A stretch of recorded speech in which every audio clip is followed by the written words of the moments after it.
사랑하는 여러분, 오늘 주님의 사랑과 돌보심과 위로함이 이 자리에 가득하기를 간절히 바랍니다. 오늘 본문에서는 예수님께서 긴 설교를 마치시고 피곤한 모습으로 계십니다.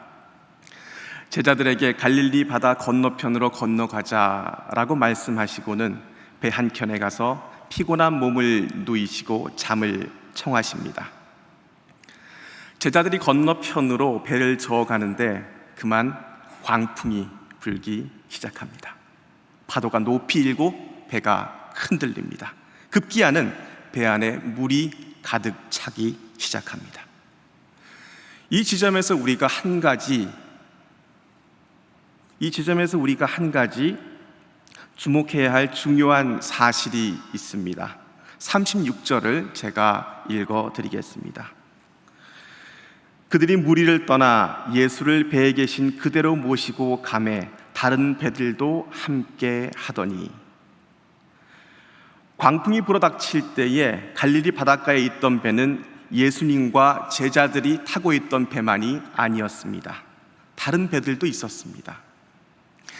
이 중에는 예수님이 탄 배를 따르던 배들도 있었을 것이고, 그 밤에 아마도 고기를 잡으러 나온 배도 여러 척 있었을 것입니다.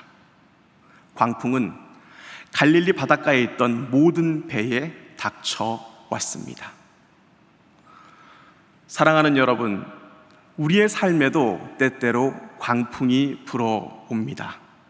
광풍은 믿는 사람이든 믿지 않는 사람이든 불어오게 되어 있습니다. 모든 사람에게 동일하게 다가옵니다. 지금 코로나로 인한 광풍도 나에게만 다가오는 것은 아닙니다. 지금 우리 모두가 어렵지요. 그러나 우리에게는 믿지 않는 사람들이 알지 못하는 귀한 은혜가 있습니다. 바로 주님을 다시 발견하고 주님을 다시 만나는 은혜입니다. 사랑하는 여러분, 누군가가 함께 있다는 사실, 누군가가 있다는 사실 자체가 은혜입니다. 친구, 형제, 자매가 있다는 사실이 은혜입니다. 아버지, 어머니가 있다는 사실이 은혜입니다. 아내가, 남편이 있다는 사실이 은혜입니다. 교회가 있다는 사실이 은혜입니다. 학교가 있다는 사실이 은혜입니다. 교수님들과 학생들과 교직원이 있다는 사실이 은혜입니다. 무엇보다도 주님께서 계시다는 것이 바로 은혜입니다.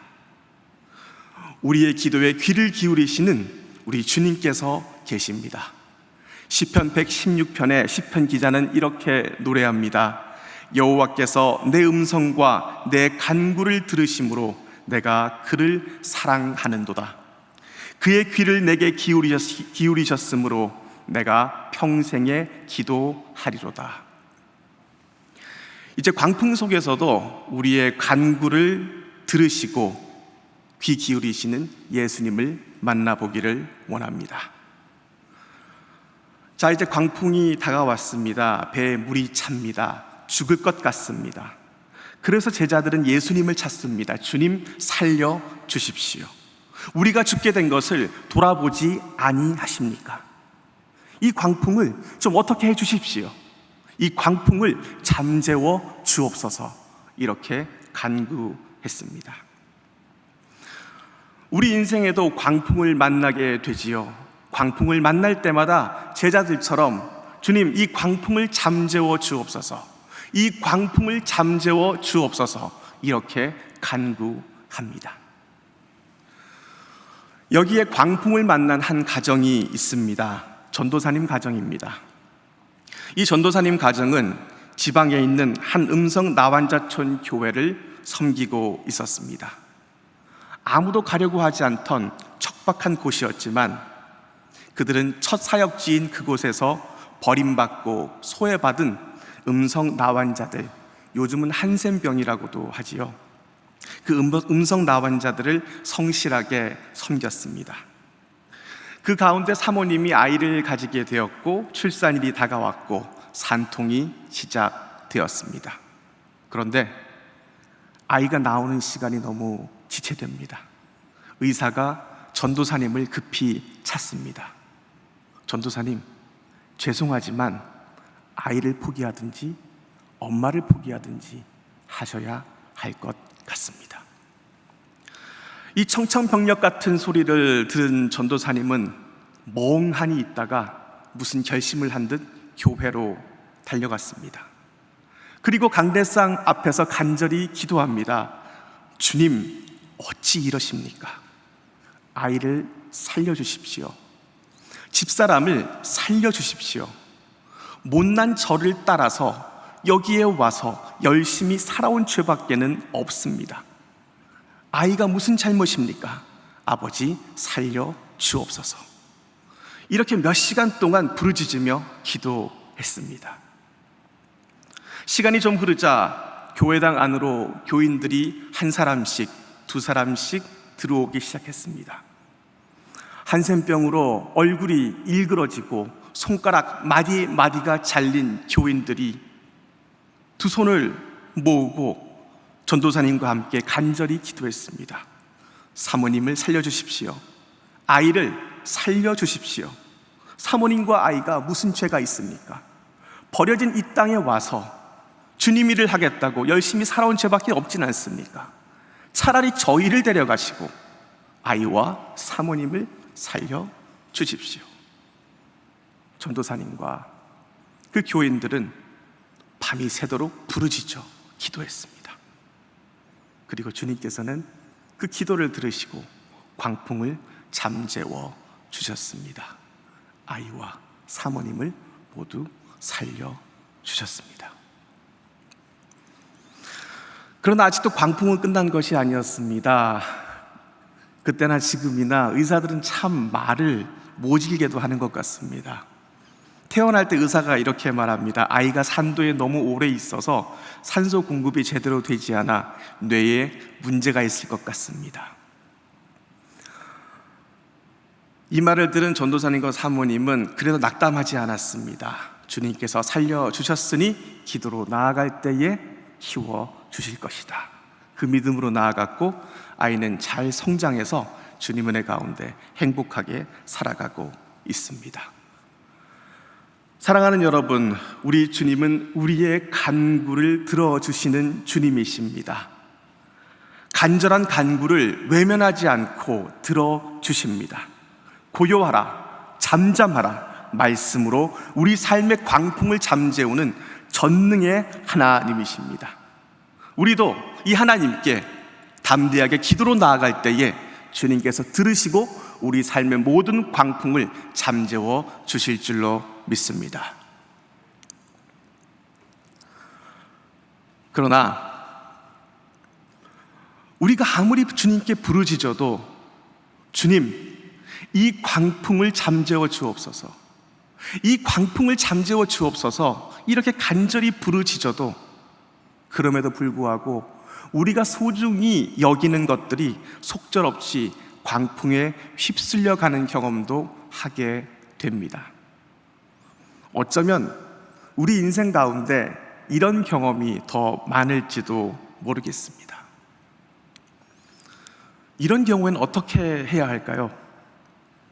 도저히 이해할 수도 없고 하나님마저 외면하시는 것 같은 그런 기막힌 상황에 처했을 때에 우리는 어떻게 해야 할까요? 1930년대에 활동했던 토마스 돌시라고 하는 미국의 찬양 사역자가 있습니다. 어느 날 토마스가 집회에서 찬양을 인도하려는 순간 전보를 받았는데 시카고에 있는 부인 네티가 매우 위독하다는 내용입니다. 아이를 낳는 도중에 위독하다는 내용입니다. 그래서 그는 집회를 그만둘 수는 없고 간절히 기도하면서 집회를 마치고 바로 기차를 타고 돌아가 보았는데 부인은 이미 이 세상 사람이 아니었습니다. 뱃속에 있는 아들도 하늘나라로 갔습니다. 토마스는 전보를 받은 즉시 집에 왔다면 당신의 마지막 음성이라도 들을 수 있었을 텐데 라고 말하며 부인을 끌어안고 한없이 울었습니다. 그리고 외쳤습니다. 하나님, 어떻게 이럴 수 있습니까? 제가 다른 일을 하고 있었습니까? 주님을 찬양하고 있었지 않습니까? 그런데 어떻게 이런 일이 일어날 수가 있습니까? 너무나 큰 충격에 그는 정신병원 신세까지 져야 했습니다. 그리고 시간이 지난 어느 날 초등학교 친구가 와서 병원에 문병을 와서는 나와 함께 있자라고 데리고 나갔습니다. 친구가 아무리 위로를 해도 듣지를 않았습니다. 그래서 이번에는 교회로 데리고 갔습니다. 함께 기도하자. 함께 기도하다가 잠시 친구가 밖으로 나간 사이에 이 토마스가 오르간 앞에 앉았습니다. 그리고 그 친구의 귀에는 찬양 소리가 들려오기 시작했습니다. 그때 토마스가 만든 찬양이 Take my hand, precious Lord, 주님여 이 손을 꼭 잡고 가소서입니다. 이해가 되지 않는, 결코 받아들일 수 없는 아픔과 상실 속에서 그는 다시 주님을 만났습니다. 주님, 내 손을 잡아 주십시오. 다시 찬양하기 시작했습니다. 그렇다면 그가 다시 만난 주님은 어떤 하나님이었을까요? 아마도 이런 하나님이었을 것입니다. 미국 뉴저지에서 목회하는 한 목사님이 계셨습니다. 2015년 5월 초에 설교를 하는 도중에 목사님은 그 당시 24살이었던 딸이 살해당했다는 소식을 들었습니다. 그 사건이 있은 지 얼마 후에 인터넷 신문에 기고한 나와 같은 처지의 하나님이라는 글이 있습니다. 잠시 읽어드리겠습니다. 삶이 어디 구구절절히 설명 가능하던가 정체를 감추고 들이닥치는 일이 많으니 인생을 바로 보기가 어렵다. 교통사고로 어머니, 아내, 자식을 한자리에서 잃고 2살 박이가 포함된 새 아이와 함께 세상에 남은 이가 힘겨운 과정을 지나며 마음을 추슬러 써낸 책의 이름이 변장한 은혜였다.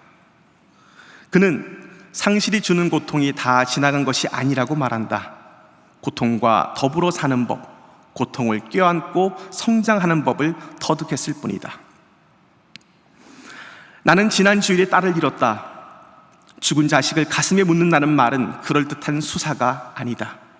정말 가슴 한켠에 묵직한 것이 들어앉아 있다.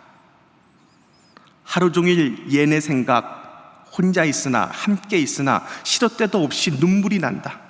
무슨 이야기를 하다가도 눈물이 흐르고 식탁에서 기도를 하다가도 울고 이래서 울컥 저래서 울컥이다. 일 당하고 하루, 이거 쉽지 않겠구나, 퍽 오래 가겠구나 싶었던 때 비하면 이제는 그런 마음이 많이 가셨다. 어차피 한두 해에 청산이 될 일은 아는 것 같다.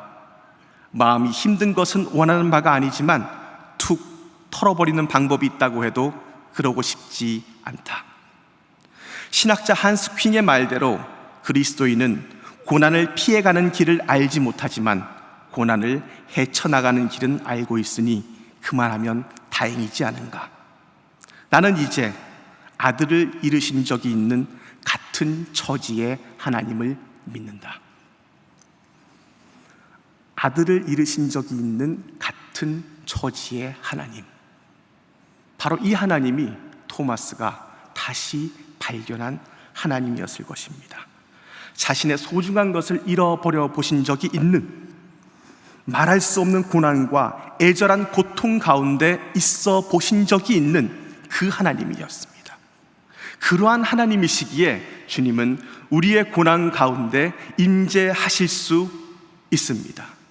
그러한 주님이시기에 토마스는 다시 고개를 들고 주님을 향하여 두 손을 들고 이렇게 찬양할 수가 있습니다. 주님여, 이 손을 꼭 잡고 가소서. 약하고 피곤한 이 몸을 폭풍 후 흑암 속 해치사 빛으로 내 손을 잡고 나를 인도하여 주소서. 혹시 이 찬양 아시나요? 주님여 이 손을 함께 한번 찬양해 봐도 될까요? 주님여 이 손을 꼭 잡고 가소서.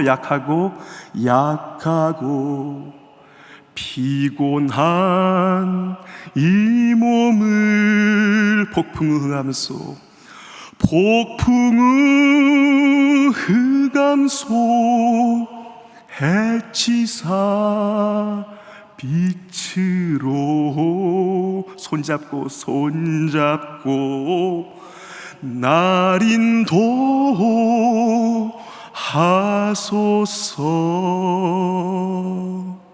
아멘.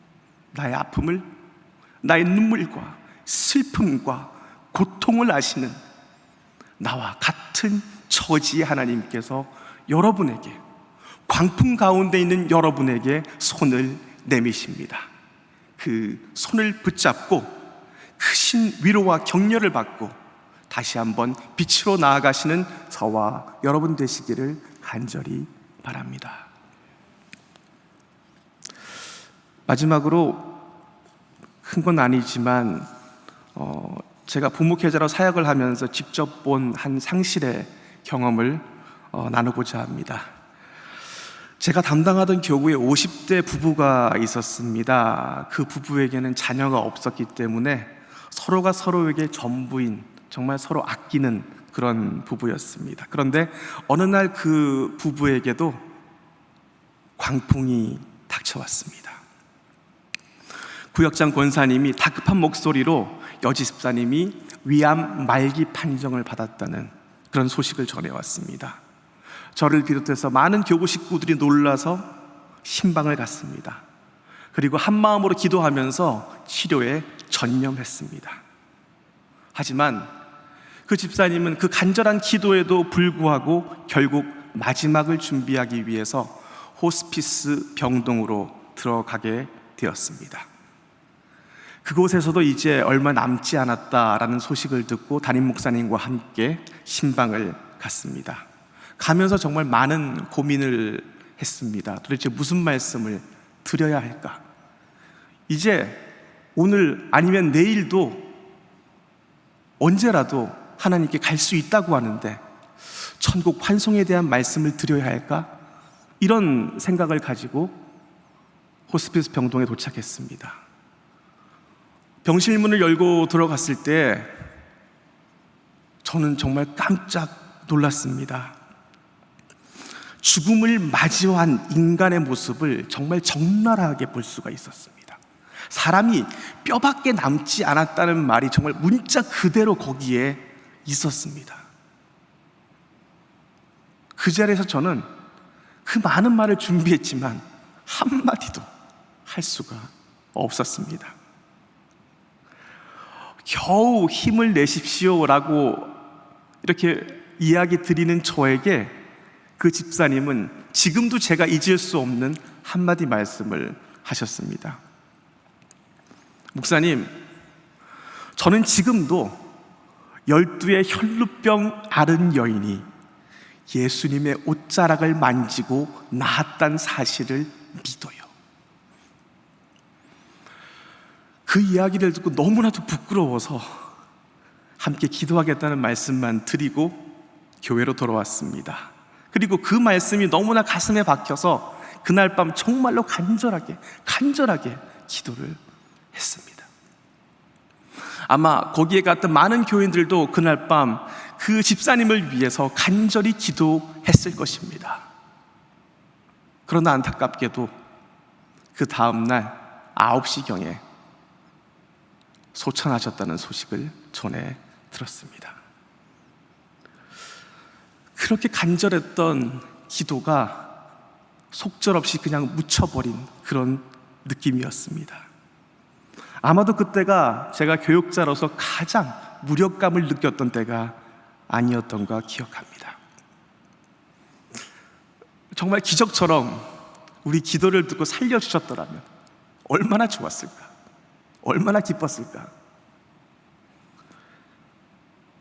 낙담한 마음으로 장례를 치르면서 위로 예배, 입관 예배, 발인 예배, 화장 예배까지 주관하면서, 그런데 저는 놀라운 사실을 한 가지 발견했습니다.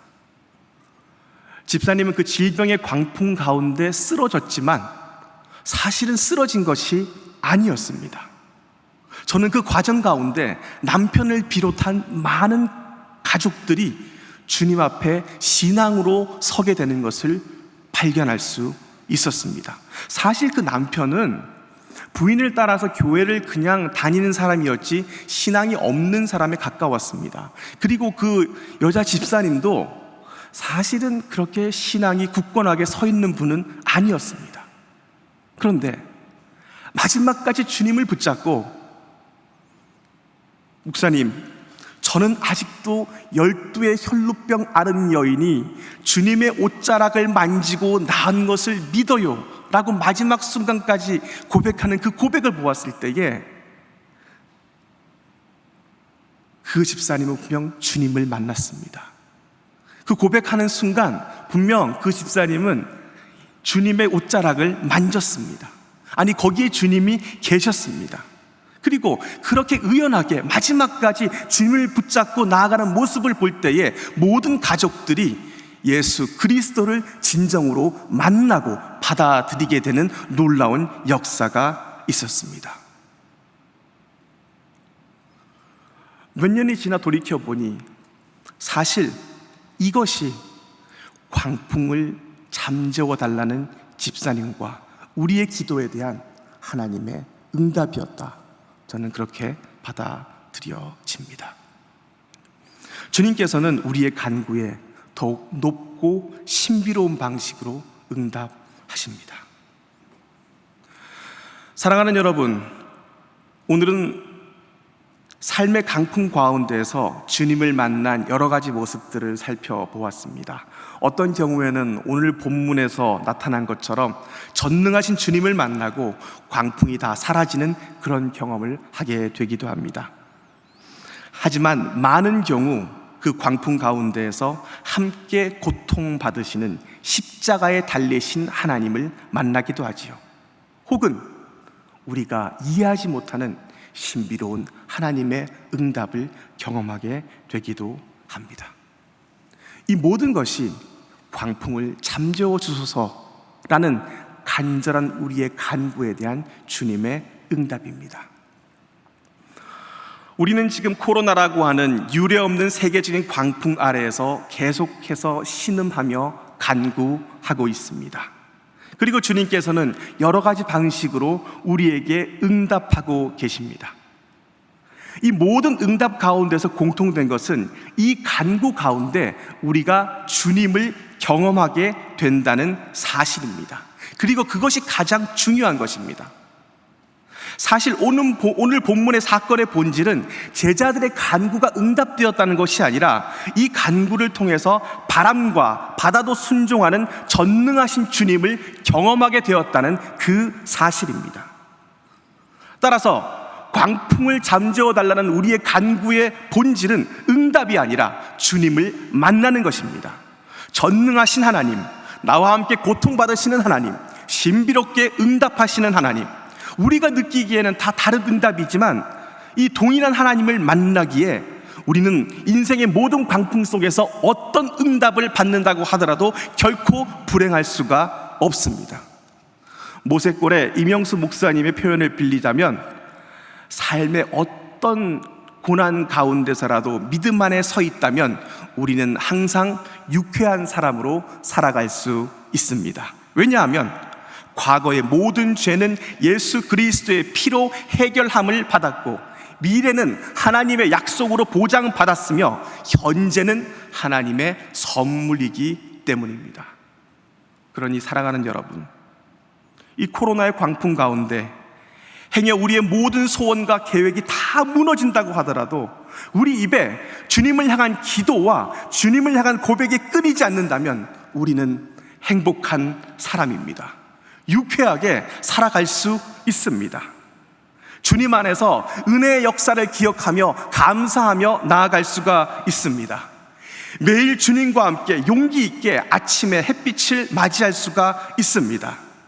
또한 부활하신 주님이 우리의 길의 마지막에 두 팔 벌리고 안아주실 것을 기대하면서 담대하게 나아갈 수가 있습니다.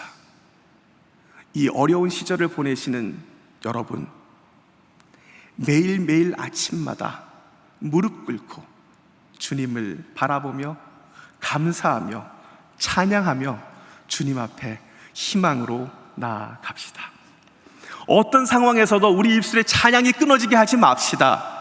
마지막 순간까지 믿음의 고백이 우리의 입술을 떠나게 하지 맙시다. 우리 주님께서는 반드시 이 코로나의 광풍을 뚫고 우리를 빛으로 인도하실 것입니다. 기도하겠습니다.